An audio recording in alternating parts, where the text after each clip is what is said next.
Oh no, some scary clown squirted water all over my comics. Never fear, son! In Colorado, there is one place to go for all your comic needs. Colorado Coins, Cards, and Comics. Oh boy, thanks Coins, Cards, Comics, man. Oh no, there's a lady hanging off that building. Can you save her? I can't save her, but you can also save 20% by getting a hold slot at Colorado Coins, Cards, and Comics. Oh no, she's falling. Did you know prices are also falling on back issues at Colorado Coins, Cards, and Comics? Thanks for saving me, Coins, Cards, Comics guy. Now I can buy my son the card games he wants and the sports memorabilia my husband wants. That's correct, ma'am. Colorado Coins, Cards, and Comics knocks it out of the park. So visit 6700 Wadsworth Boulevard in Arvada, Colorado. They're open Tuesday through Saturday, 10 a.m. to 6 p.m. And tell them the Real Nerd sent you.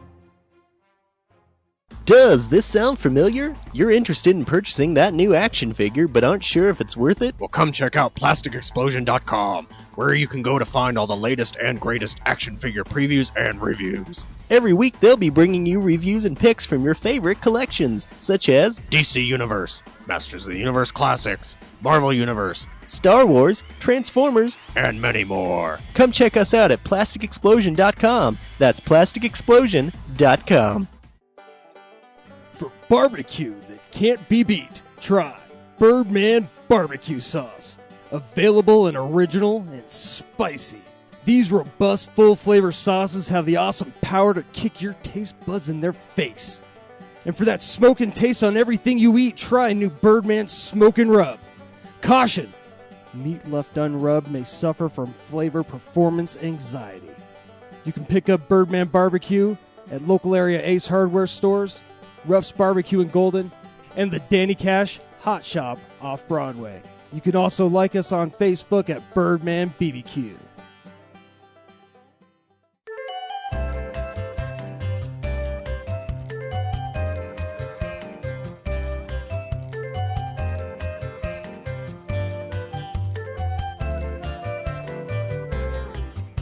Welcome to the podcast. My name is Ryan. To my left is James. And in front of me is Walt Flanagan, who graces with his presence every other week. Hey, guys. Oh, I can't do a Walt Flanagan voice. What's that joke about? If you could just do the, if you listen laugh. to Tell 'em Steve Dave, he always takes like 2 weeks off, and then he comes back, and everybody says how great it is when he comes back. So it is great to have you back. I really didn't want to have to set the levels again. Yeah, welcome back, Brad. I'm not very good at producing. We missed the tech guy. Did you? Last week. We did. I'm surprised you didn't make more jokes about like reasons why I was gone. I expected really inflammatory things to be said. You guys were kind of mild. I think in the first version of the podcast we did, but after having to delete it twice, we're like, fuck this, again, we need Brad. Yeah, okay, all right. We just want him to come back. I showed you. Yeah. So little does Brad know that my job is secure.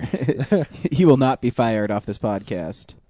Anytime soon. Now, me, on the other hand, who knows? Yeah. So, welcome to The Real Nerds. Of course, we see a movie every week. This week, me and James saw Life of Pi. And stay tuned for the review of Life of Pi. If you caught us last week, you know we changed the format a little bit. But one thing I will never change is we are nothing without our fans. And we get really excited for Fan Mail! Fan Mail! We got a lot of mail this week. Yeah, we did. Wow. So we're popular.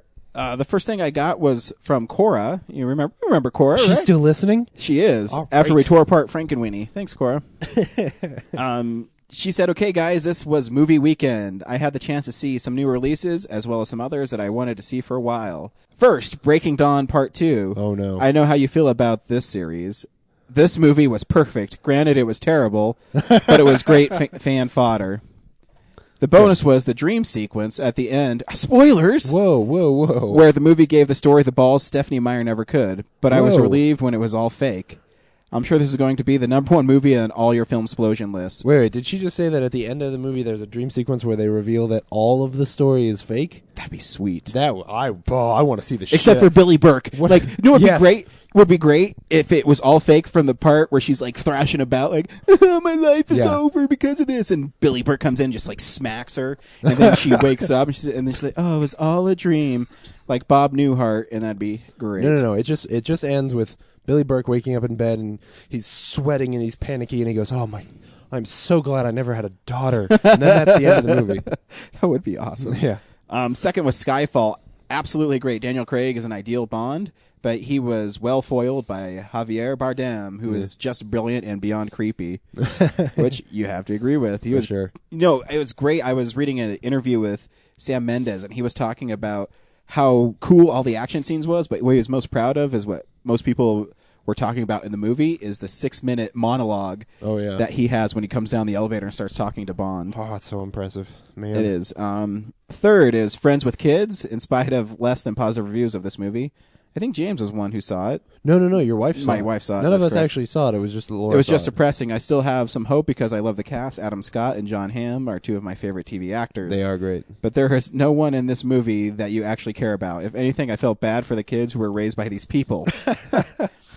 It also made me really terrified to be a parent and a wife, which is scary enough without these characters making it worse. Fourth is Safety Not Guaranteed. This was my favorite movie of the weekend. Bond is great, but this hit me in my love for weird indie movies piece of my heart. Nice. I love the Aubrey Plaza stepped out of her Aubrey Plaza-ness. Mystery Team and Funny People are a few of my other favorites. But the end was perfect and daydream inspiring. I haven't seen it yet. I keep on meaning to see it.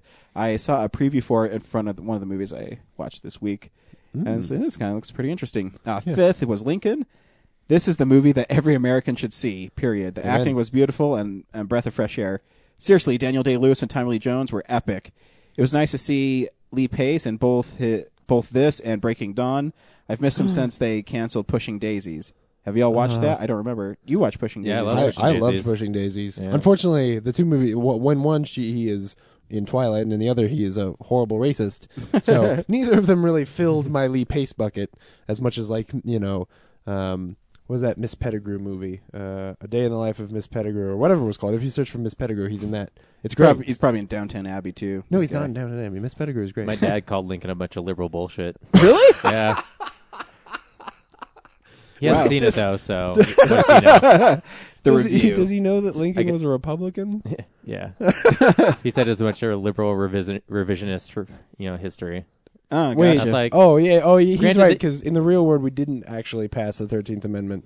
yeah, I know. No, it was more like because the movie's so focused on the slavery part of it. I agree it doesn't focus on the other reasons why the South was pissed off at the North, but for sure.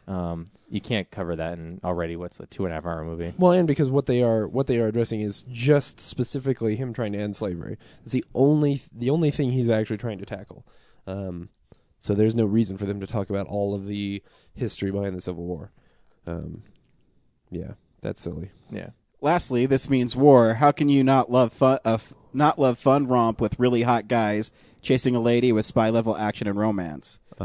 So much fun, but I would have a hard time picking between Bronson/Bane and Kirk too.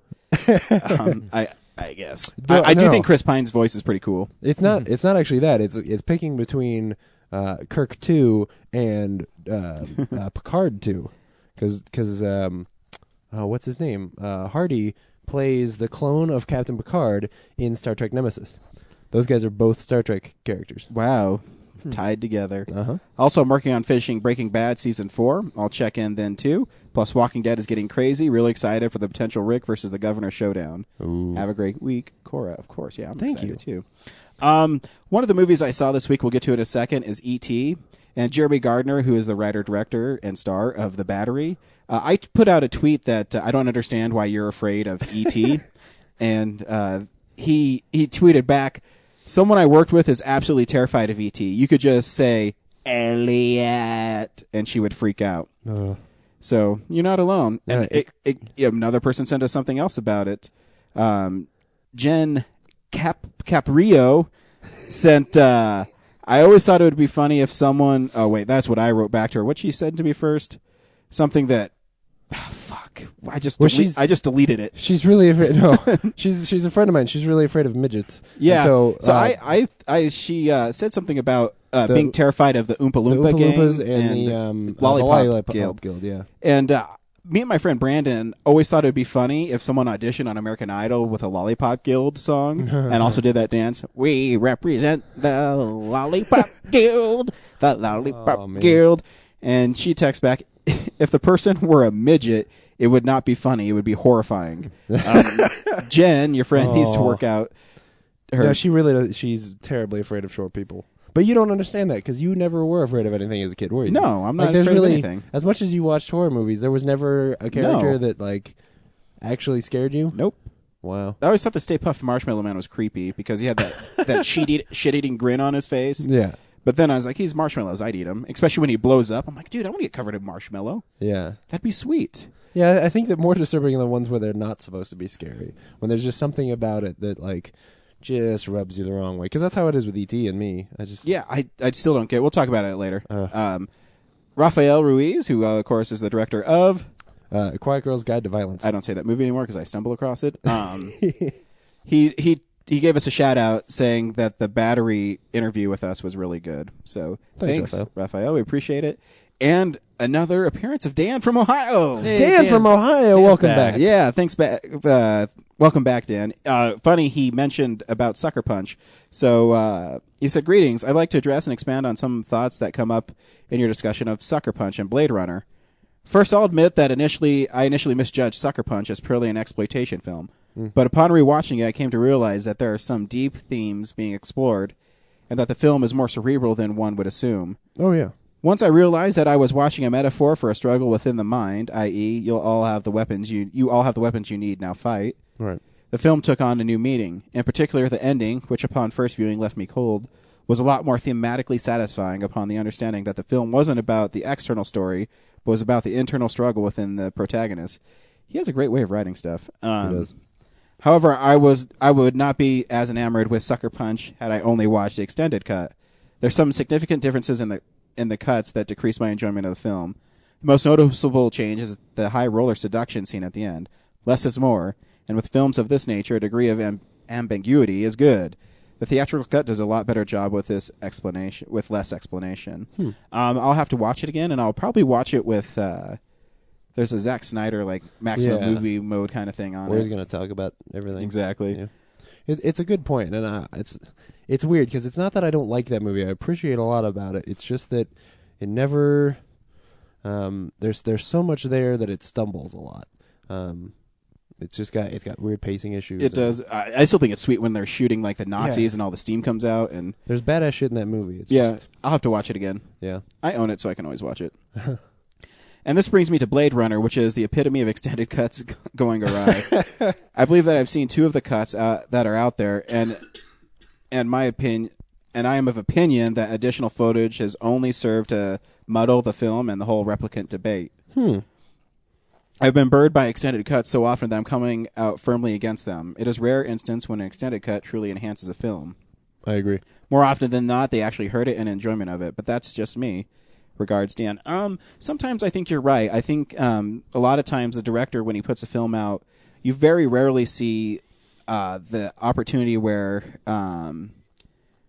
when the director's cut is better. I will say extended cuts of Lord of the Rings I think are better. Yeah, because those are only cut out for time. Exactly, and I think King Kong, again, Peter Jackson, his extended cut is a lot better. Daredevil. The director's cut of Daredevil is way better. I think the director's cut of Kingdom of Heaven is so much better. Mostly, I mean, it's got some pacing issues because there's a lot more drama that's in there, but there's story beats that are completely missing that in the theatrical version you don't even understand what's going on. Again, probably another one cut for time. Oh yeah, absolutely. Because I have that movie. I'm pretty sure it's 3 hours and 30 minutes already. It's really long. But yeah, I tend to agree. There is a couple movies that stand out. Daredevil's definitely one of them. Yeah. But also, Underworld extended cut I think is way better because it allows the story to breathe more and the motivation behind. I guess he's not the head vampire, but the guy who betrays him, the guy who's in charge while they're asleep. Yeah. He has a whole new arc that's like 20 minutes longer. Oh wow! Where it explains why he's against Selene and all the other stuff. So I think it lets it breathe a little bit. I feel like anytime there's a comedy one, though, they're always pretty much shit. Oh, yeah, because the scenes just keep on going. Yeah, usually it's just that it got cut down because the stuff either wasn't funny or it was losing the pacing or... like the Anchorman one, I hate. That whole sequence like on the rainbow and all that garbage, and it's unnecessary. You don't like Will Ferrell, though, so... I don't. I really loved Anchorman, though, back when it came out. I loved that movie, and then... I'm just saying, comedies like that, they'll add shit back in, usually just because they want to get that unrated sticker on there. Yeah. Because then people will buy the DVD more. Yeah, and Anchorman would have been rated R if they just would have left in I would never fucking say fuck. Yeah. Fuck. Because he says fuck a whole bunch of times. Yeah. So it's great. And I'll also throw out Friday the 13th, 2009 Killer Cut is way better. The story is paced better, and the kills are a little more elaborate, but the story is different. Because the way they cut it in the theatrical version is they put scenes in different places. Oh, wow. And in the Killer Cut, they actually let the movie play out, and it makes way more sense. Huh. Because in the theatrical cut, she kind of runs away, and then Jason shows up, and then he goes away for a little bit, and then he shows up again. In the Killer Cut, the girl he kidnaps comes back, and he grabs her, and he goes back to his lair, I guess, before he comes back. So that's where that time difference doesn't show up. And I don't know that I've ever seen a movie where they re-edited it and moved actual scenes around. Like, you moved the order of sequences. Oh, yeah, big time in that movie. It's really interesting. And the movie's only, I think it's another 6 minutes longer, but just moving it just a little bit changes the whole complexity of the movie. Cool. So, yeah, I mean, a lot of times you're right. Dan's right, though. The extended cuts, unnecessary. I think I really would only buy them if it came with the original cut as well. Because even with Blade Runner, I really like the final cut, but I want them all. Yeah. Good question, Dan. Yeah, awesome. Really good question. So, hey, again, you can tweet us at real_nerds, email us realnerds@gmail.com, like us on Facebook, leave us a message there. You can call us 720-6nerds5, and we will always play your message on the air. We'll read whatever you say on the air. You can tell us we suck donkey dick. We will read it on the air. And then we will suck No. Whoa, No. James will suck donkey dick. I will watch and film it, and then I'll call it Jackass 4 Donkey Dick Edition. Every week we have a donkey standing in the middle of the room, tied to just a waiting to post, get its waiting dick to get sucked. I don't think as you've soon ever as someone seen... tells us to do it, James is going to do it. I don't think So- you've ever seen an actual Jackass film. That's not what happens in those movies. Yeah, Ryan Dunn drinks horse That's semen. a horse, not a donkey. Basically same thing. Apparently, I'm not doing James is a connoisseur of equine semen. Yeah, I know a lot about it. Horses. I don't think I've ever heard the phrase equine semen. That's now the second time Combined we've together. talked about bestiality on the podcast. And hey, could be more. You never know. About once a year. We also got some shout outs for Denver Comic Con. Did you know tickets go on sale today? Today at noon. The VIP tickets are going really fast, I was told. Yeah. But dude, early bird special, 3 days, $45. Are you kidding me? Yeah, it's go totally worth it. Run, don't walk. Get those tickets right And if now. you want to meet Stan Lee, the only way you can guarantee to meet him is by getting the VIP tickets. Yeah. And they have two different levels. There's bronze and gold. And then the Stanley packages, the ones that will guarantee you meeting him, will get sold later. They'll be on top of the current tickets they're selling. So go Denver Comic Con. Yeah. So you want to get your tickets now, and then later sign up for Stanley. Absolutely. So here's I think Brad just almost vomited over there. So here's the new part of the show that Brad loves the most. Stuff we've been watching. So, this is the stuff we've been watching. I like this part. Me too. So this week was really cool. I went to Best Buy. I don't really go to Best Buy anymore because I have Amazon Prime and Best Buy is a ripoff. But who cares? Best Buy's like, we're looking for a new podcast to sponsor. What's this, Real Nerds? What? Fuck them. But I do deliveries for my job every once in a while, so I get cash tips. Yeah. And I was given $30. I was like, fuck it. I want to get a new movie. I'll go to Best Buy. While I was there, E.T. was $11.99 on Blu-ray, so I got it. And they also have a section now where it's buy one Blu-ray, get one free. 21 Jump Street was $14.99, and I got the artist for free. No way. So, but I checked for you guys. Don't worry. It goes until January. It's called the Save Station. So yeah, she go. So I was just in there today. I didn't see anything like that. What's going on? Which one did you go to? Were you listening? The Belmar one? Really? Yeah. The one in Denver West. Like literally, you go to the certain section where there's just like bundled DVDs. It's not No, bundled. not You can bundled. pick them though. Yeah. I picked those two movies. I mean, they have like 20 of them. They're probably all the ones that used to be like $7.99, and now they would have been $7.99, and now they're 11 something, and you get two of them. You get one free for buying the other one. See, no, there's a section in it, and they have just a bunch of Blu-rays. Yeah. And you, if you pick one, you can pick another one, and obviously the cheaper one's free. Yeah. But right now, the artist and 21 Jump Street are marked down $10, so they're not $24.99. They're $14.99 right now. I see. So yeah. So the first Little movie I synergy of deals watched there. was E.T., and man, that movie's great. I respect it. Yes. And Brad, you're right. Earlier, the transfer is stunning. Isn't it? Oh man, it looks like it was shot yesterday. And I didn't know that little Henry Thomas kid had freckles until I was watching the movie. But man, there's such an innocence to that movie, and I watching it, I don't get what's terrifying about it at all. I just think he's creepy as fuck. I guess when his hands are always like, coming around the corner or something. I don't know. It mostly is just that Steven Spielberg is really good at building tension, and especially that whole opening sequence where, I mean, the truth is you're supposed to be afraid of the man with the keys, who is still one of the best developed villains. But he's not really a villain, though. Well, but in that opening scene, and he sort of is. I mean, he's hunting down E.T., and he's going to separate Elliot from his friend. Mm-hmm. And that's why, he's building the tension there to make you afraid of the man with the keys. Yeah. But when I was 6 or 7 years old, I didn't understand. I just knew. So are you afraid of holy E.T. shit, or aliens. keys? No, I'm afraid of E.T., but I'm saying I think he builds the tension there so well that I was more afraid of. I was afraid and didn't necessarily know why. And then, of course, there's that sequence where he's throwing the baseball into the thing, and the baseball comes back, and it's just creepy. Really? Me. The baseball doesn't come back; it just rolls back out. Well, that's what I said. I know. I mean, he doesn't like try to beam Elliot in the head. I know, but I mean the fact that it rolls back out, like that, there's somebody in there. But it's a cute little alien, and that his He's not cute. and his little alien buddies are waiting for him till the last second. They come back, and then the bad guys come, and he doesn't look like Stitch. He looks like a amorphous blob of poop. Is that really giant eyes. E.T.'s fault? You're judging someone by the way they look? Yes, That's fucked up, James. But anyways, the movie though, there's moments in it that I love. I heard. The douchebag part where, his mom says, nobody's a douchebag, and she's putting him back in. And then they're at the dinner table later, and he's saying that he found a goblin, and his brother says, that's, bullcrap. Shut your mouth, penis breath! And the mom's reaction, Dee Wallace laughs, but she wants to, say, hey, you can't do that. But that's such a real moment to me because, I mean, obviously me and my brothers did that stuff all the time. And my mom would laugh at us, but then at the same time, she'd still try to be a mom, say, hey, you can't say that stuff. Yeah. But there's a couple moments in that movie that, man, I just love. And they're heart-wrenching, and then they're heartwarming. The part where Elliot becomes separated from E.T. because they have a bond, and, he's screaming, you're killing him! You're killing him! I was like, oh my gosh, don't cry, Ryan. It's not that bad. But then when he comes back in and when he's alive and his jubilation where he's like, ah! And then he pretends to cry so he can spend time alone with him. And then he sees the flowers coming back to life and he does the same kind of cheer. Oh man, it's great. Yeah. If you don't like E.T., you're not cool.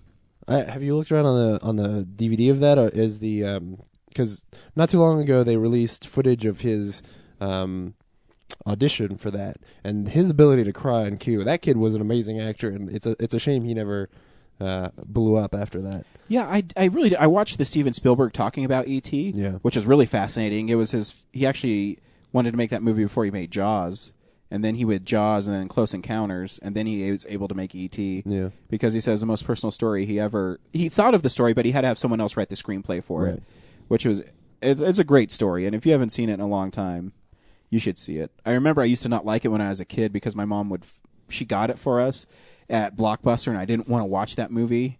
And then I watched it. This movie's okay, Mom. But as you're older, you really like it. Yeah. And then the aforementioned 21 Jump Street, which still made me laugh out loud.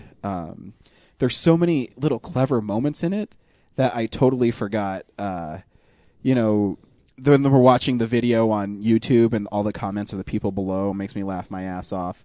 The part where they're on the drugs, oh man, where he's like, Miles Davis can suck my dick, and he jumps through the gong or says, fuck you, Miles Davis, or whatever he says is awesome. And just the Ice Cube's character is really funny. Is the one time I've liked Ice Cube in the last 15 years. Oh yeah. Because it's so meta. 'Cause they're basically telling you exactly what's happening in this movie, but in a really funny and crude way. Right. It just made me laugh. I have to tell you this story that right now Starz is doing this thing where everybody on DirecTV just has Starz for a little while, but it doesn't show up as showing you what is on the channel right now. So if you click on it, it'll just send you to the channel, but you don't know what you're going to see. And so my mom turned it on, and it was 21 Jump Street. And the very first thing she sees is this guy in the middle of the street yelling, "You shot my dick off!" And she's telling me this story, and she's going, I'm watching, and he's going, "You shot my dick off!" And I'm laughing. I'm going, oh, why? And then you turned it off, and she went, well, no, I only saw a second, and then I heard the guy go, pick it up. So my mom has watched the scene where that guy gets his dick shut off and then picks it up with his mouth. And I was like, how the hell did this happen? Like, she could have seen any other scene in that movie and been okay, and then she saw that one. It's just ridiculous. I have to say, I mean, besides Channing Tatum and Jonah Hill, I mean, I was laughing my ass. I was like, look at me. I look like the fucking kid from Wonder Years in that picture. and then Dave Franco is amazing in that movie. Oh, yeah. There's a really funny part when he recruits them to carry guns to the prom because it's going down. Yeah. And he tells him, he says, I don't know about you guys. The fact that you look like a 40-year-old, fucking clothes you wear, but you guys are cool. It's just a great script, and I loved it. And that movie's really funny. Yeah. And the last thing I watched was I watched The Strangers, which is a horror movie. That's that Liv Tyler movie. Yeah, 2008, which is still a really good movie. It builds tension really well. It's not really exploitive as far as the torture elements, because when Scott Speedman gets stabbed, spoiler alert, it seems really real, and it's the terrifying part is it's so random. Yeah. And I also watched Comic-Con episode 4, which is still good, and it's amazing still. You pick it up at Toys R Us for $10 with a Joss Whedon action figure, and you can burn the Morgan Sportlock one if you want, because whatever. Oh, I do want that Joss Whedon action figure. Supersize me, please. Please supersize me. I want to be supersized. Yeah, supersize me, guys. Is that your impression? Whatever. That was pretty good. Yeah. Yeah. He has a new show coming out on CNN that I'll never watch. Yeah, no one else will. CNN does have a lot of those shows where it's, they take a celebrity and says, oh, their new show on CNN, and then like 3 weeks later it's not on anymore. I didn't know that CNN had shows. They have. I thought they just had Larry King Live with Piers Morgan. I say he's been retired for like 3 years now. Yeah, that's it. Cool. Yeah, movies rock. You remember that movie People Like Us? Yeah, it's written by your favorite screenwriting duo. Well, I wouldn't say they're my favorite screenwriting duo, but they make really good blockbuster movies. They do. They follow the rules of screenwriting very, very well in order to make a movie fun.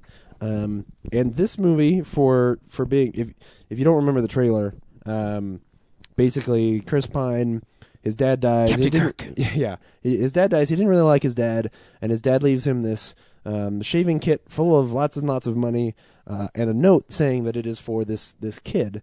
And what he comes to find out is that Elizabeth Banks is actually his half-sister, who his dad never spent any time with her family. And then she has this son, and the money is technically for him, for the son. And then he sort of gets involved with them because he wants to know, he really wants to keep the money for himself, but for whatever reason also is sort of trying to get to know them. And then as he gets to know them, he gets to like them and, sort of uncovers the story of what really happened. So why didn't his dad leave him any money? That's fucked up. Because he was also estranged from his dad, because his dad wasn't a really great person, sort of.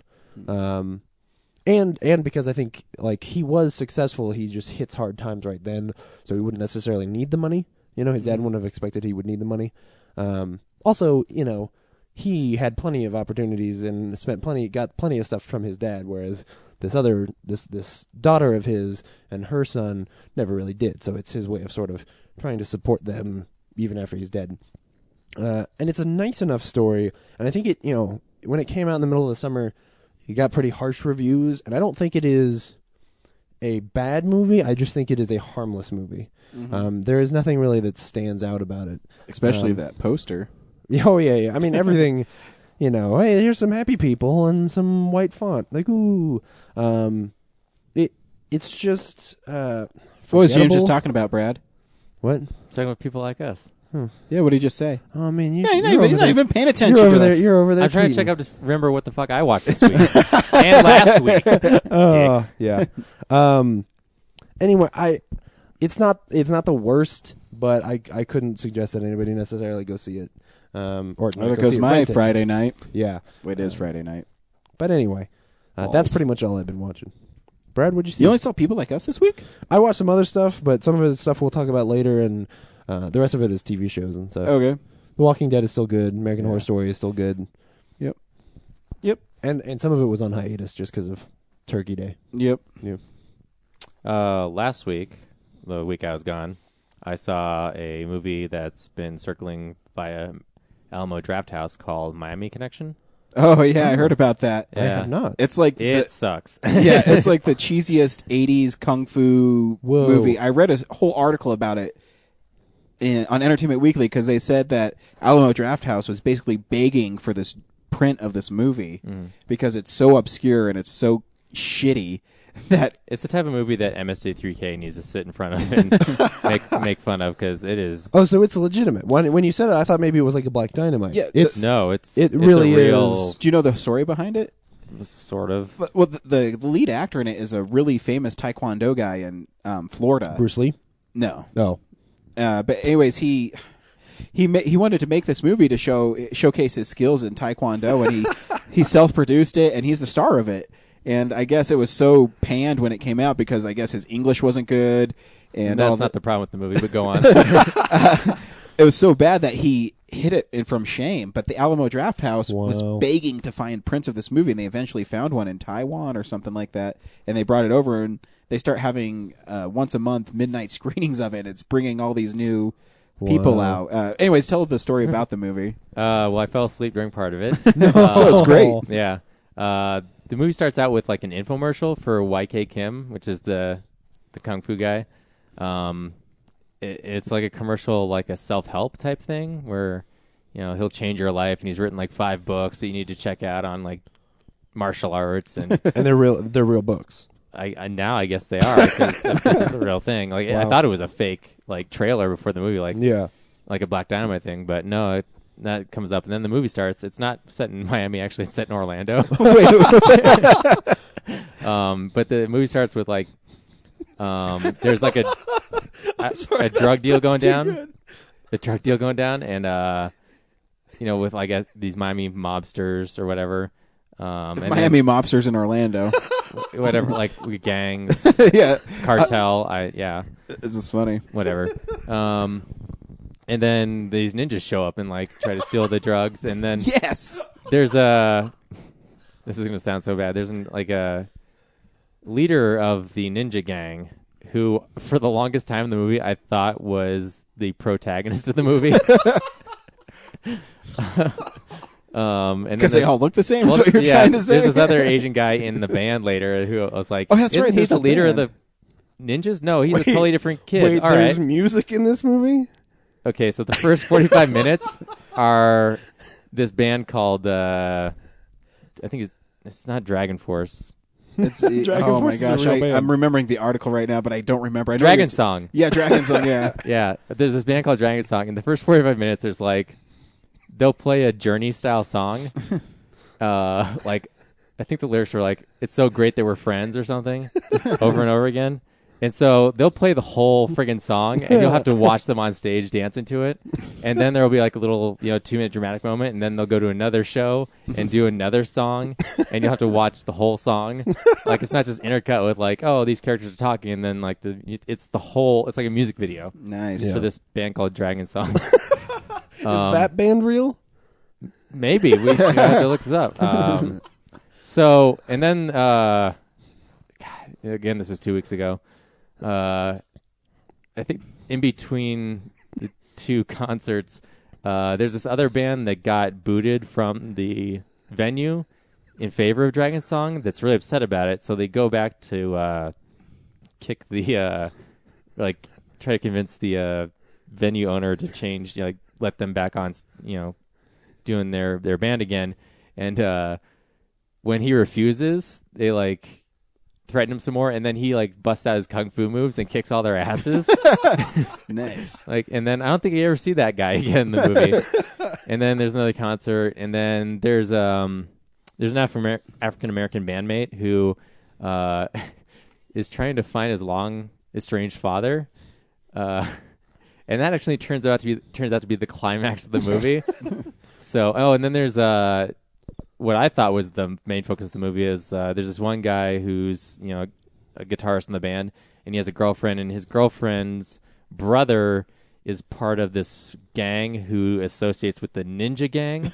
Associates with, but is not a member of. He's not a member Like of. they're buddy. Like, he's with not the- ninja himself, but he But he wears a Has gi connections. just because. Yeah. No, he doesn't even wear a gi.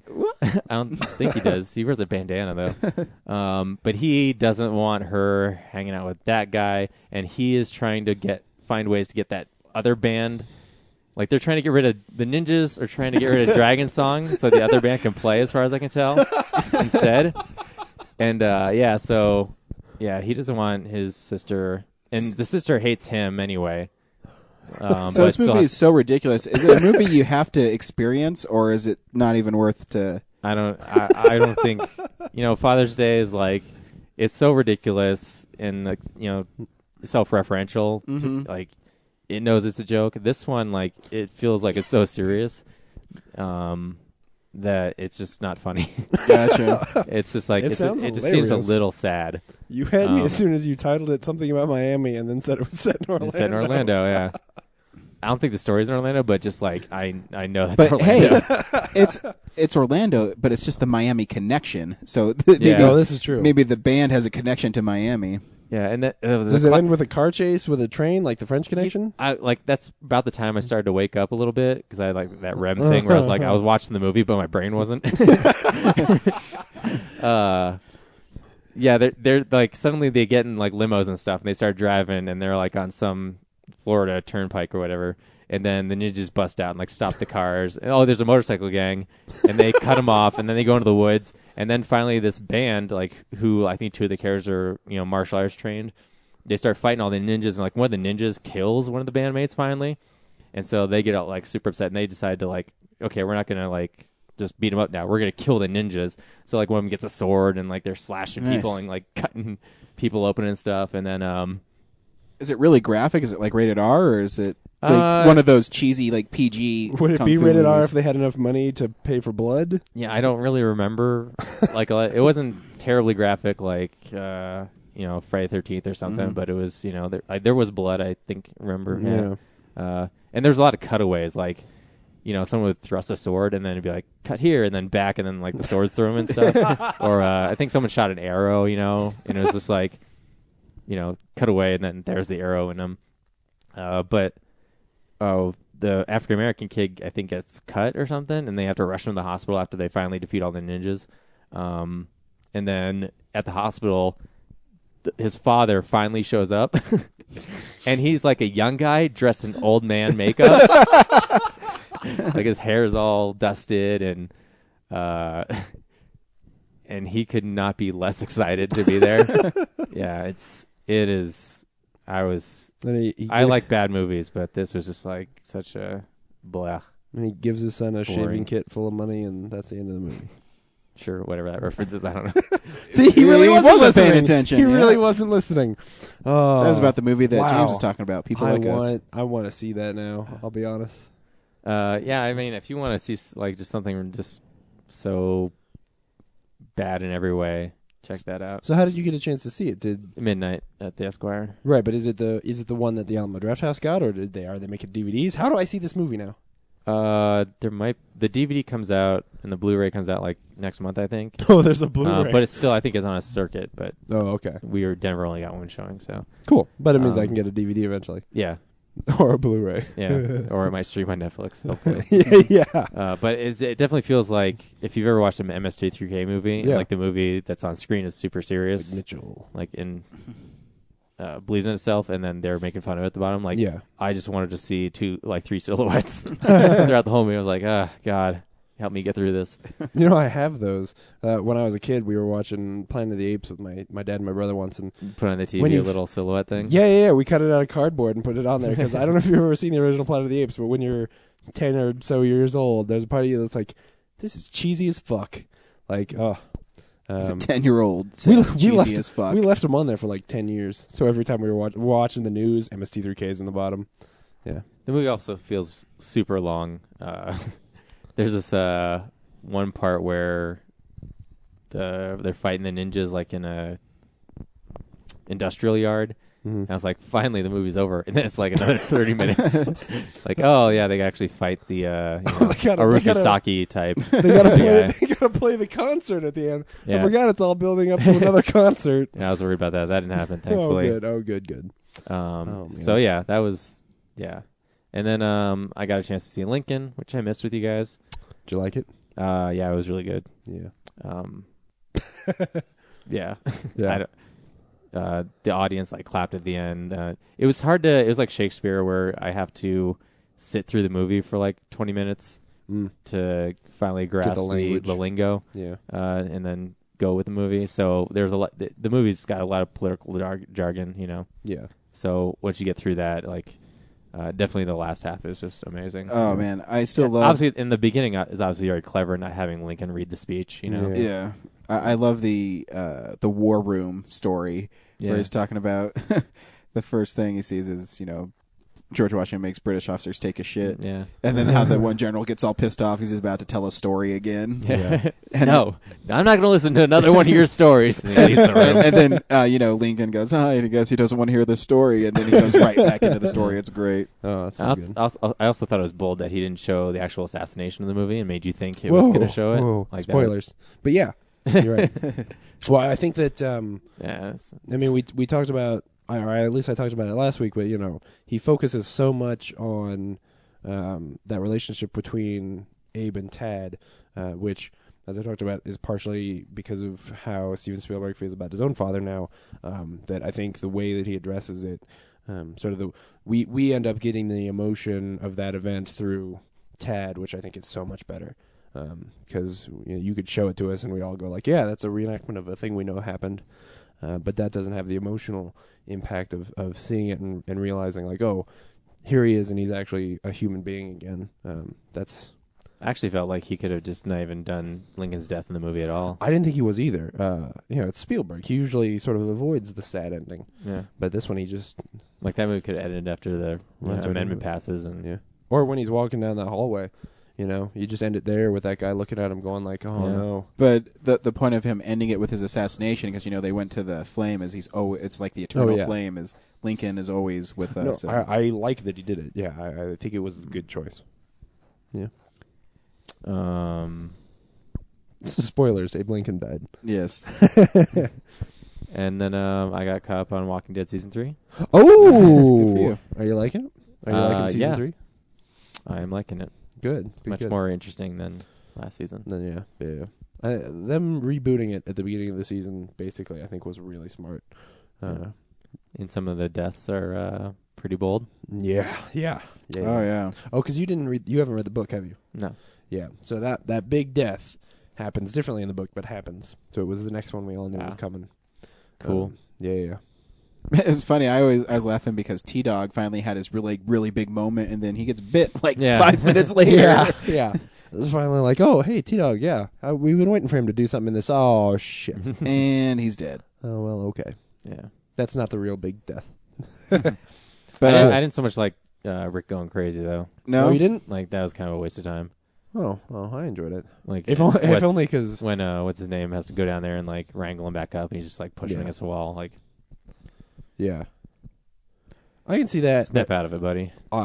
Oh man, the violence in this season is just, or I should say, the gore in this season is more than I ever thought they would, not just be able to do, but have the balls to do. Yeah. It's ridiculous. And I like having Merle back. Yeah. Yeah, I do too. And they give him a cool little gig as the enforcer. Yeah. But being a fan of the comic book, I think the governor actually in the TV show is a little more creepy, because in the comic he had this weird creepy hick look to him. Yeah. And in the TV show he has a normal guy, and but he has a dark streak to him. We haven't seen enough of his daughter yet for that to really be as terrifying as it could be. I mean, that scene with her is. I think it's pretty harsh when he puts the bag over her head. Oh yeah. But I remember it. Well, being more disturbing. Andrea's going to have to discover it eventually. Oh yeah. I mean, they do glaze over a lot from the comic book, because I don't know if you could get away with it on TV with the raping and stuff. But yeah. Let's skip the rape. Yeah, it's unnecessary. And last I saw Skyfall again. It was Oh yes, it's still good. I expect. Yeah. I expect it's still good. Yeah. Cool. So that's it. Very nice. Thank you guys for sharing your movie watching experiences with everybody. We really appreciate it. Hey, box office stat time, boys. This is the box office stats. Twilight Saga: Breaking Dawn Part 2. I feel so Did that come ashamed. out? It did. Yeah. You know what? I was really hoping we'd see it this week because I had a great name for our episode.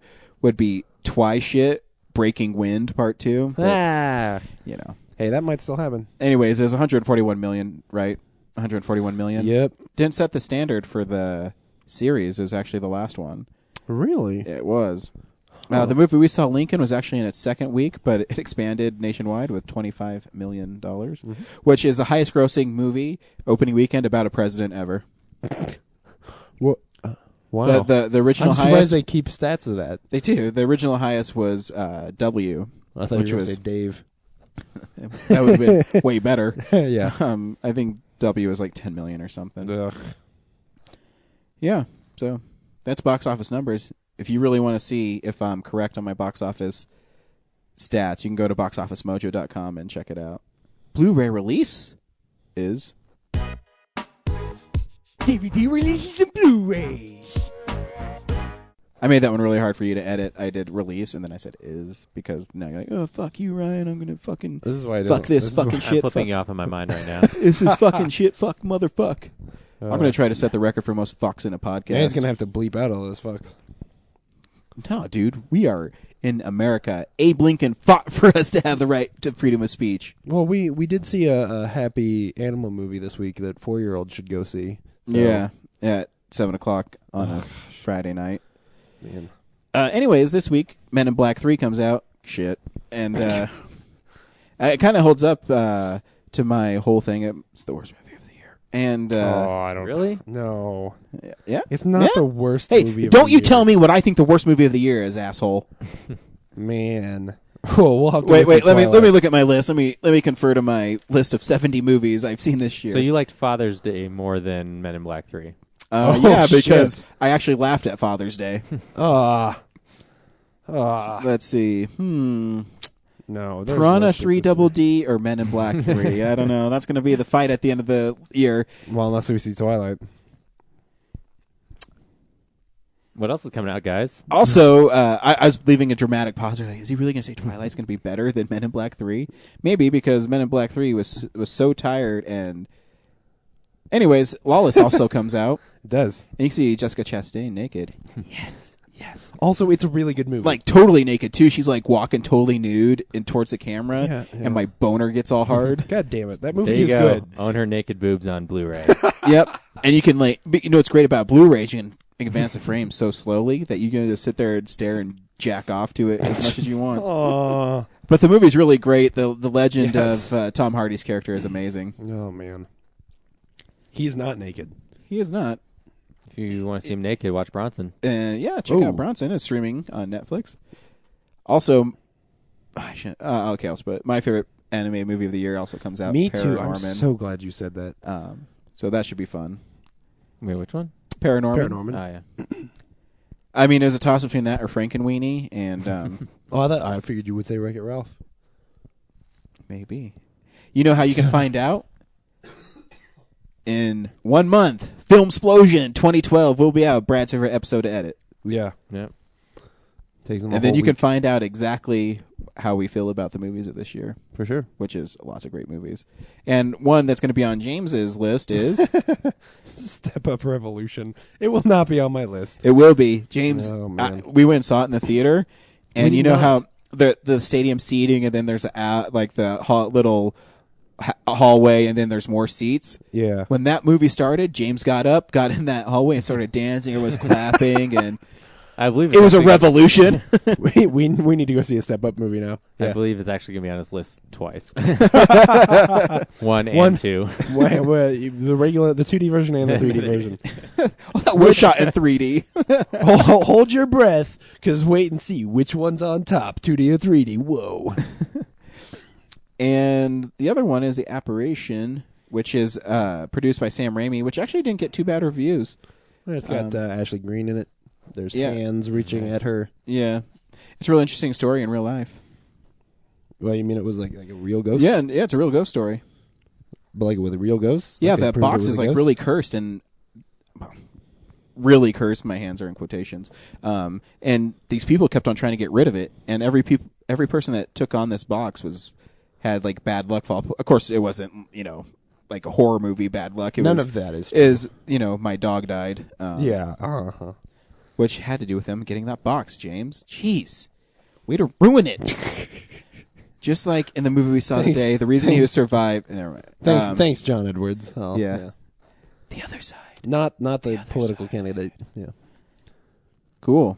Yeah, that's what's coming out this week. Yeah. Oh, Go to Digital Bits, click on the stuff, give them Support some money. them. James, unspool some real news for me now. It's real news. Speaking of The Walking Dead, they've been talking about they're reintroducing one of the major characters from the book, and it's pretty clear now it's going to be Tyrese, who is going to be played by Chad Coleman, who was on The Wire. I don't really know who he is. I've seen 2 episodes of The Wire. This sucks. I've Everyone seen else the thinks- same 6 episodes 3 times, and everyone thinks I it's still so never great. like that show. And I can't get into it. I've tried and tried and tried, but I think it's going to be good. I'm excited to see him, especially we've lost so many characters recently that I think they need to start reintroducing some people back in. It's supposed to happen in the next couple episodes, but I don't know. Either way, it's not that big of news. Better news is that they have canceled the 3D conversion of Independence Day. No. So we're not gonna have to go see Independence Day in 3D. guess I'll have to blow up the White House myself then. Oh, wait, don't. don't put that on. And now, I'm joking. Don't come kill me. You know what? It's okay because the movie that was made for 3D is now available on Blu-ray. Which one? iRobot 3D. Have you not seen that commercial? There's a commercial where it says the movie that was made for 3D. What? iRobot. Yeah. That movie was not made for 3D. It was made for 2D before there was 3D. Just saying, that's what it said on the commercial. That's ridiculous. And I listen to everything commercials say to me. That movie was made.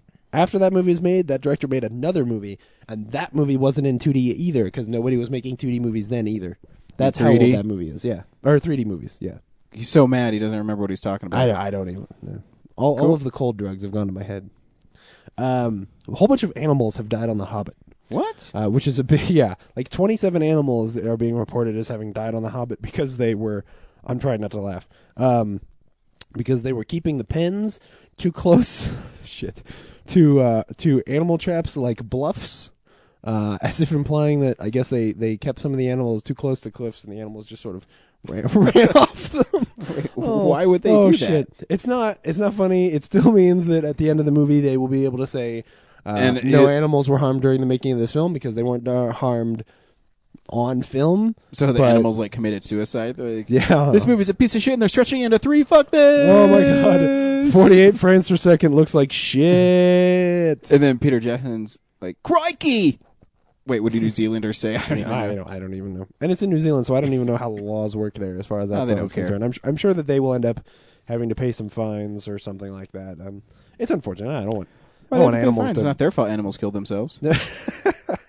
I don't want animals to accidentally die, but it's a little bit funny. Just a little bit. Shit, we put them too close to the cliff. God damn it. These fuckers can't just stay on the ground. So did they have like the cage that was only had like 3 walls to it, and the back of the cage was the edge of the cliff, and they hoped the animals wouldn't go off it? We'll save some money by not making a 4th fence. So Yeah, they'll never run off the back of the. Hey, where'd all the animals go? Oh yeah. Well, you've 3 seen hours of walking. Oh, Yeah, that was a Lord of the Rings joke that he just knocked out of the park. All right, and in the saddest news of the week, Kevin Clash, who for forever has played Elmo, has retired from Elmo. Well, don't have sex with children. Under allegations of They say child you do it, molestation, and I mean, he says he didn't do it, but he also resigned. The person who accused him said he didn't do it. Well, the person who accused him retracted their story, and then somebody else has now accused him, and so with other stories popping up, it's weird.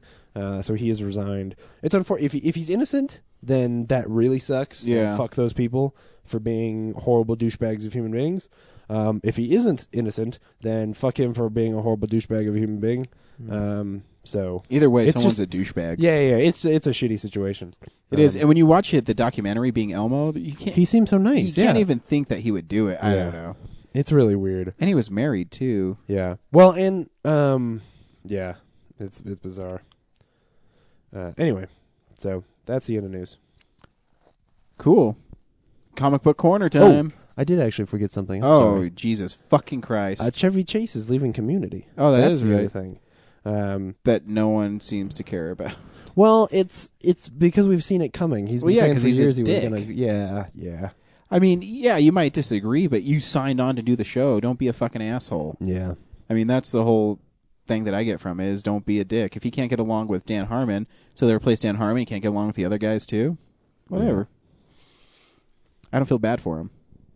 I don't. Yeah. He hated the Yeah, show anyway. Yeah, he hated it. He Exactly, always talked. that's the thing. He always talked about how much he hates the show. And I mean, it sucks that That's he stupid. couldn't. It sucks that he couldn't say like, "I'm going to leave at the end of the season, so write me out." Because basically, there's 2 or 3 episodes left they haven't filmed. I would just that have he's him not be gonna be killed on involved the with. way into the community college. Yeah, just one day. Ran an over by a episode where- Kentucky Fried Chicken mobile or something. Yeah, I'm sure that's what it'll be. Is just he'll suddenly be dead, and they'll have him in a lava lamp. Yeah. Yeah, So he go see his mom. yeah. And then they'll put them both on the mantle place, and they'll stare at the eerie glow of a lava lamp. Yep, we'll find out in February. Comic Book Corner. What's up, nerds? It's the Comics Corner. So I've got something a little bit weird this week. Usually we tell you about a comic book that you should read, and I'm going to tell you about a comic book you shouldn't read. Wow. They recently started an ongoing series of The Rocketeer, and it's called Cargo of Doom. Cargo of Doom, which sounds like a cool title. The premise being it's written by Mark Waid, who I usually like, and the premise of it is that there is this ship that has been to Skull Island, like from King Kong, and is bringing back monsters from Skull Island. And I'm like, okay, cool. That It's sounds a cool. little bit, it's got that fantastic touch to it, but it's grounded in King Kong and all of the movie lore, and that ties into the Rocketeer in a cool way. And I was like, this is a great idea. The problem is that it's kind of a cliche story to have the people who are against the Rocketeer, they just want the rocket because then they want to like make an army of things with rockets on it. That story has been told before. It's told in the movie. Usually it's cool if it's Nazis. It's not cool if it's dinosaurs. The Rocketeer is That not a sounds book. badass. No, it's not, because it totally steps outside the bounds. I of want to see a rocket the fun- pack on the back of a T-Rex. That's terrifying. It's so stupid. The real problem, though, that I have with it is that I don't think Mark Waid really writes The Rocketeer well. The kind of fun thing about reading The Rocketeer, especially if you're reading like The Rocketeer Adventures, which we've talked about before, and how great those are, they are written like those old serials where the story has this really quick pace to it. It's almost too much exposition, and they get you through the story really quick, and it makes it a lot more exciting. And he doesn't write it because it's an ongoing. He doesn't write it that way, or I guess it's not an ongoing; it's a limited series. But it just makes the book feel really languid to me, and it doesn't feel like original Rocketeer. So I guess that is to say, if you haven't read The Rocketeer, go out and buy the actual Dave Stevens Rocketeer and all that stuff. You can find all of that at Colorado Coins, Cards, and Comics. You can find Colorado Rocketeer Adventures, which we've talked is about amazing. before, which is great. But if you listen to us talk about this stuff and you walk in and you see Cargo of Doom, maybe you just skip over that one and buy something good. You're like one of the only people that don't like it, though. I really hate it. Because it's doing so well that they're having another miniseries coming out. Well, I hope that one's written by somebody who's not Mark Waid. I really hate it. Right on. So, but hey, you don't have to hate comics. No. You can love comic books and go to Colorado Coins, Cards, and Comics and pick up tons of comics there. They have over 200,000 back issues. I'm sure they have something that you will find that you will like. Oh, yeah. So this week, me and James went and saw Life of Pi. Brad, you can just sit there and gaze in wonderment about what we're about to tell you, like it's a starry night. It also doesn't take place in Miami. It does not take place in Miami. Yeah. Good. James, should people go see Life of Pi? This movie is absolutely gorgeous. I mean, this movie's a piece of shit. And everything that you've heard about how smart it is and how intelligent it is and, just how moving and emotional it can be, it's trite. It's absolutely trite. And it's giving you the same sort of ambiguous, vague look at religion and faith that absolutely says nothing about humanity. There is one small gem in the movie, I think, but it's not worth it. The first 20 minutes are great. I was in for the first 20 minutes, but once he gets on that boat, it just becomes nonsense. This is where me and you are going to differ. You say it's a total piece of shit. I just think it's a piece of shit. Here's the trailer for Life of Pi. I was sitting in this coffee house, and this old man at the table next to me struck up a conversation. He said you had an amazing story. Let's see then. Where to begin? I was born and raised in one of the most beautiful places on earth. It was a time filled with wonder that I'll always remember. But when my family chose to move our zoo halfway around the world, that is when my greatest journey began.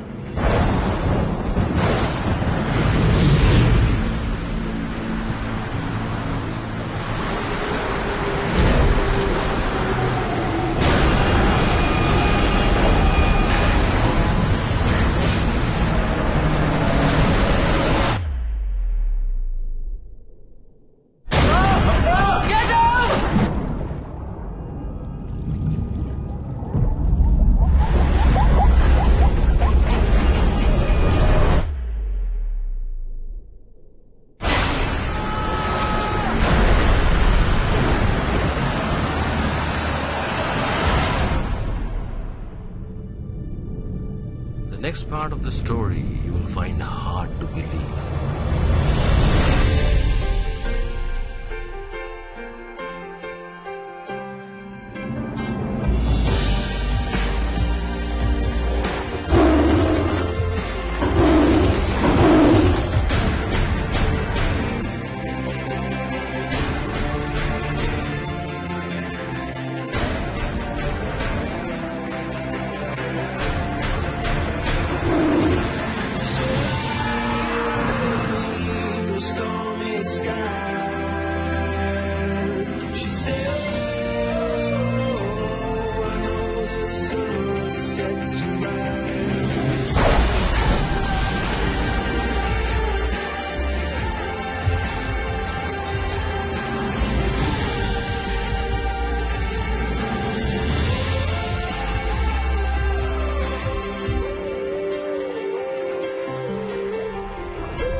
Again, the point of this movie, I think, is to have some sort of sense of wonderment. Yeah. That it's, right away. It's supposed to just be like, there's all this beautiful stuff that you're supposed to see, but because it's all CG, it's not really that pretty. Yeah, and, this week I really didn't want to see any of the new movies that came out, but after reading reviews of Life of Pi, I said, well, you know what, I'll give this one a chance because everyone is in love with this movie. And it's going to be something different, Yeah, I mean... We could have gone to see Red Dawn, and we would have known pretty much what Red Dawn would have been, most likely. But so we took a chance. And, right away at the beginning, where they're just showing a bunch of animals for 15 minutes of credits. Oh, man, the longest credits. Some of it looks really cool when it's the real animals. Yeah. But then they intercut it with CGI animals, like the CGI hummingbird that they wanted to have come out in 3D. We didn't see it in 3D, but I don't think it's whatever. Nothing I saw would have been really cool in 3D. Yeah, so you're watching it and you're saying, okay, well that's a real anteater. Oh wait, now here's a CGI. I don't remember all the rhinos and yeah. And there's a certain aspect of making CGI believable, and some of the movements of the creatures and the animals were not believable. Yeah, because it seemed really herky jerky. But yeah, and then and that goes through. I mean, that's just that opening sequence, but everything CG after that, the sort of vistas on the boat and all that stuff. It doesn't look like it would be moving if you were filming actual real life, and we were seeing these beautiful sunrises out on the ocean and what that actually looks like. But it doesn't look like it. It reminds me a lot of What Dreams May Come, which was impressive because so much of that was actually practical. But that too. But in What Dreams May Come, though, it's a stylistic and an impressionist look about what's happening. Yeah. You're not supposed to be heaven, and you're not supposed to look at it and say, "Oh, this is real life." Yeah. And that's where I think this movie loses it, because even at the beginning, it's kind of a cute story about the little boy and his name. Yeah. But his uncle looked horrible. The weird buffed up guy. I don't know how they did that, because it was like part CGI, part makeup, and they both didn't match. Because it kind of looked like a white guy who had Indian makeup on. Yeah, it was weird. Did that seem like way to you? Because that's what it looked like to me. It felt like his head was a little bit different from his body. Yeah, maybe that guy's real. Maybe that's a totally real guy, and he's just a freak. But yeah, maybe it did not look real. But he looked like the Indian guy from Lady in the Water, where he just worked out one arm. And well, that guy was an Indian. He was Mexican, but yeah, was he? I don't remember. That movie was horrible too. But I didn't. I like the story about him being a little boy in school, and the whole story of him, trying to find his experiences his religion, with faith and all of that. I was in. I liked that character, but then there's a boat wreck. Yeah, but not only that, but too, I mean, sometimes I don't mind religion, but sometimes I hate when it's so heavy-handed and put into a movie. And I mean, basically, what his journey is all religions are acceptable. No matter what you believe in, it doesn't matter what you believe in, and he's trying to find God. And I will say too, I did like the older him and his interview with the writer. Well, that actor is amazing. He was in a movie called The Notebook. I don't remember his name. It's Irfan Khan.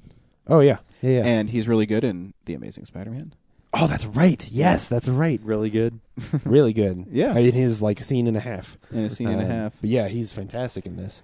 No, there's a great scene. Character. There's a great scene in The Amazing Spider-Man where he's talking to Dr. Connors and he's threatening him about how he's going to go to the Veterans Hospital to test it on humans.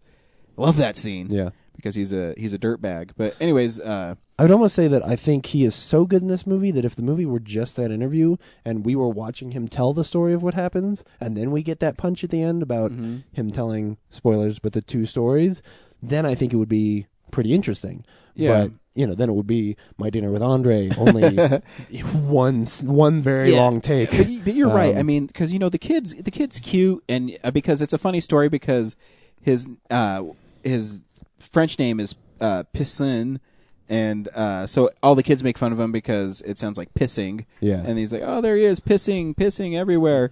So then no pissing in the courtyard. Yeah, and so he goes through the whole next year at school. When they call his name, he goes up and does pi. Says the mathematical formula for pi or whatever. And he starts counting it out as far as he can, just to be, because if he can impress them enough, then that's what they'll remember him exactly, for. Exactly, not name. his piss which name. is a great story. Yeah. Like I said, I love the kid at that point. But his dad owns this zoo where he owns the animals in a zoo. And they decide, money sort of falls apart, and they decide they're going to take all the animals, sell them off, and move to Canada. And while they're on the boat going to Canada, there's a big storm, and the boat sinks, and he is the only survivor, along with some animals on a boat. Yeah, and there's some parts that I think the tiger looks really good, and then other parts it's so horrible. Oh yeah. And actually, there's a moment to me that really stood out with really bad CGI. I don't know if you caught it. Is when the whale comes up through all the plankton that's lit up, and then he splashes. If you watch the boat and Pi, it looks like a PlayStation 2. Oh yeah, it was horrible. That whole sequence does not look any better than it did in the trailer. It looks atrocious in the trailer, and that's partially a stylistic thing because they want the whale to be coming up through all this algae, so the whale is all glowy. But that also makes it look waxy and CG, and that it totally saps it of all of the emotion and the wonder that scene could have. Because if the rest of it had all looked real, and then we get a CG whale, I would be more willing to forgive the slightly crummy CG, but when you put all of those layers on top of it, it's like Avatar or something like that, where everything is CG, so nothing is real. Exactly, and that even starts to take away from the stuff that is real. Yeah, I mean, there's moments in this movie that are really good. We mentioned the interview when he's on the boat. I mean, there's parts of it that I really liked. Yeah, but again, there was a 10-minute thing where he just kept on getting scared by the tiger. Yeah, and the tiger would like pop up like a Jack in the Box somewhere, and it does he does a really bad job of pacing that in a way that we feel like we're watching the development of this character. As opposed to something like Castaway, where there can be no talking for a really long time, and we're just watching these sequences of him trying to learn to survive. I don't feel like I am watching a story when I'm watching him and the tiger on the boat. I feel like I'm watching sort of these weird little sequences that they thought would be fun that end up not. They're supposed to lead to like, oh, okay, now he and the tiger are kind of friends, but I never get that emotion from it. Yeah, and the part where spoilers, they're trying to tie it all together at the end, where he tells a story that we all experienced of him on this boat and with the animals, and the insurance guys don't believe it, and then he tells this horrifying story about how people were murdering each other, and then the insurance, and it's clear when he's telling the story that each person that he puts on the boat that's a human is tied to one of the animals that was on the boat. So like his mother is the orangutan that was on the boat. Yeah. And there's the cook who is the jackal. But the thing that ruins it, I liked that little moment, that interesting thing where all of a sudden we go, oh, maybe this whole story we've been told is fake. Which we kind of start to wonder, because some things start to happen and you go, well, that's not real. Yeah. And so I was really interested then, but then when they come back to the interview, the guy explains the metaphor. Yeah. Like he goes through and goes, oh, so your mom was like the orangutan and you were like the tiger, and I'm going, come on. Like I actually like buried my head in my hands in the theater going, you didn't need that. You were talking down to us now. Yeah, because I think the ambiguity of it, like if you didn't know which story was real, I think is more interesting than them saying, oh, well, the story that he made up about the murders isn't real, and we'll tell you why it's not real. When the powerful gem in the movie, as far as I'm concerned, is what comes right after that, which is it plays for me both as a writer and as a man of faith that he then says, like, okay, I've told you these two stories. One of them is fantastical and has these animals in it and all of that, and the other one is horrific. Well, which one do you prefer? Or not even horrific. He more says it like it's real. One of them is all real and not very beautiful, and the other one is whimsical. Which one do you prefer? And he says, well, I prefer the whimsical one. And just that as an idea of why we like stories, I think is really cool. But we go through too much bullshit to get there, and bullshit that does not actually build to anything. I think there is more emotion and humanity in movies that don't try to tackle all of this silly philosophy stuff that is just masturbatory here. A movie like Castaway, where they are really just focusing on a human being and we sort of see ourselves related in them. I don't see myself in a lot of this stuff because it's clearly being manipulated in order to make a point for me. Yeah, and it's trying to manipulate emotions. And two, the whole time when the big ship was sinking and he was on, the lifeboat, I'm like, how's a lifeboat making it through this water when this huge boat is being overtaken by waves? The whole thing, the whole interaction between him and the animals is also because we haven't talked about the fact that he's a vegetarian, and so he ends up on this boat with these animals, and he doesn't want to hurt any of the animals. But he's okay watching the jackal watching the hyena kill the zebra. Yeah. He's okay watching the hyena kill the orangutan. He's then okay killing fish to feed to the tiger because he doesn't want to hurt the tiger. It's so hypocritical, and it makes him out to be very weak, not like, oh, well, he is so into his vegetarianism. Because we also didn't see scenes early on in the movie where we were like, oh yeah, well, he's really a vegetarian. Well, the only scene they had was his dad was making fun of him because he wasn't eating lamb. Right. Remember he says, oh, this lamb's the best part of this meal. Yeah. You're stupid for believing in the Muslims and things like that. Yeah. So. It makes me not care about him as much if he doesn't want to fight for anything. Mm-hmm. If he doesn't want to stay alive, then it saps the conflict out of the movie. Yeah. Because then it's just like, oh, okay, well, he's on a boat with a tiger, and I guess he's okay with dying. He can eat these You can eat these biscuits and then be the biggest idiot and put the biscuits on the raft instead of getting into the boat, which he has the easiest time doing. Yeah. It really makes that character that I liked early just seem powerless after that, and not in a way like, oh, he really is powerless, in a way that he chooses to be powerless. And that doesn't make me relate to him. That makes me just frustrated by him. Yeah, and the last thing I'll say too is they had that 3D part where it shows through the starry sky, and then he looks in the water. And he says, yes. "What are you looking at?"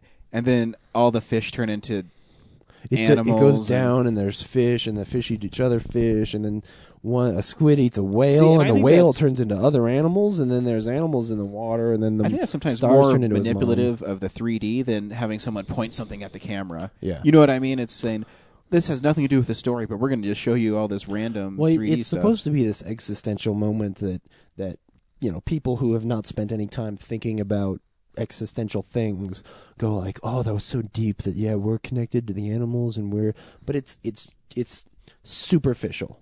It's absolutely superficial philosophy, and it ends up feeling, again, trite when you watch it. It's not actually saying anything. Which was so frustrating, because then at the end we're sitting there and the guy behind us is talking about like, oh, how smart this fool, and what great screen presence the guy has, and I'm going, what are you even talking about? And people clapped in our movie. Like, it sounded like the exact same bullshit where I'm like, you're not saying anything. Yeah. So yeah, this will not be on my top 10 list this year. Yeah, is what we're saying. As low as my expectations really were, it might end up being on my biggest disappointments, because I think there's a lot of potential here, and they could have done something really great with this, but it's too heavy-handed and silly. Yep, I agree. And I'm now glad I missed it. Yeah, yeah. There's an island that's shaped like a person with all these. What were they? They were meerkats. Meerkats on it, right? And they land on the island, and then at night he goes up and he sleeps in the tree, and the tiger runs back to the boat, and all the meerkats run up into the tree, and then there's this pool in the middle of fresh water, and all these dead fish come up to the top, because the island, which is shaped like a human, remember, that's important for the metaphor they're drawing. The island is carnivorous, and it eats the fish and turns the water into acid, and then the island feeds off of the bones of the fish. What the fuck? Don't worry, the guy behind us is going to find out if those islands exist. Yeah, he's going to ask his dad. Yeah, after the movie, he's like, I'm really curious to find out whether or not islands like that really exist. No, there's no islands shaped like people that eat things. There are no islands. There might be an island with a smoke monster on it, but there's no. That is more believable. This pissed me off. Yeah. Anyways, next week we'll be seeing Killing Them Softly, starring Brad Pitt, which is cool because it's like a crime thriller. Hopefully it'll be this year's drive. You can email us, realnerds@gmail.com. You can like us on Facebook, Real Nerds Podcast. You can call us, 720-6nerds5. Haven't gotten a call in a while. No, we haven't. Call in, people. You can tweet us at real_nerds, REEL_nerds. Please keep on sending us your picks for favorite movies of the year. Like with Cora and Dan, we'll always read whatever you say to us on air. If you don't want us to, make sure you put that in there too. It's like when you write a letter to Marvel, you got to make sure that you put if you want it on the air or not.